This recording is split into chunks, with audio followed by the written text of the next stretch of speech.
துலாம் ராசியை பொறுத்த வரைக்கும் ராசிக்கு 6ஆம் இடத்துல இருக்கக்கூடிய சனி பகவான் தனது 7ஆம் பார்வையாக ராசிக்கு 12ஆம் வீட்டையும் ராசிக்கு 8ஆம் வீட்டையும் 3ஆம் இடத்தையும் பார்க்கிறார். இது எல்லாமே ஓரளவுக்கு பேலன்ஸ்டான பலன் தான் வரும். கோர்ட்டு கேஸ் ப்ராப்ளம் இருந்தாலும் அது சால்வ் ஆகும். வேலை இல்லாதவர்களுக்கு நல்ல வேலை கிடைக்கும். இருக்கின்ற வேலையிலேருந்து வேலைக்கு போயிட்டு இருக்கவங்களுக்கு இப்போ இருக்கிறத விட ஒரு அப்கிரேட், ஒரு அடுத்த லெவலுக்கான ஒரு நல்ல வேலை கிடைக்கிறதுக்கு, நல்ல சம்பளத்தோடு கிடைக்கிறதுக்கு வாய்ப்புகள் உண்டு.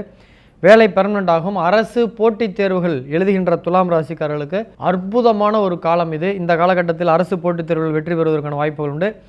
தொழில் பெரிய லெவலில் வெற்றி அடையும். தொழிலில் பிரான்ச் எக்ஸ்டென்ஷன் பண்ணுறதுக்கு வாய்ப்பு, ஃப்ரான்ச்சைஸ்லாம் கொடுக்கறதுக்கு வாய்ப்புகள் உண்டு. உடல் நலம் தேரும். நோய் குணமடைகிறதுக்கான வாய்ப்புகள் உண்டு. பூர்வீக சொத்தில் இருந்து வந்த பிரச்சனைகள்லாம் படிப்படியாக குறையும். குழந்தைகள் உடல் ஆரோக்கியத்தில் கவனம் தேவை.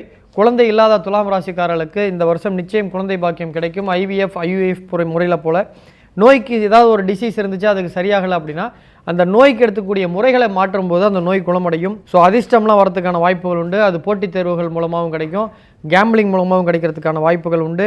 ஸோ எங்கே இருந்தாலும் இந்த டைமில் எங்கே உதவி கேட்டாலும் அந்த உதவிகள் கிடைக்கும். ஸோ நரம்பு சம்பந்தப்பட்ட பிரச்சனைகள்லாம் வரும். எதிர்பாராத திடீர் வருமானம் ஏற்படும். திருமணமாகாத துலாம் ராசிக்காரர்களுக்கு லேட்டானாலும் நல்லபடியாக வாழ்க்கையை சூப்பராக பிடிச்சிட்டான்டா அப்படின்ற மாதிரி ஊர் பேசுகிற மாதிரி ஒரு நல்ல வரன் அமையும்.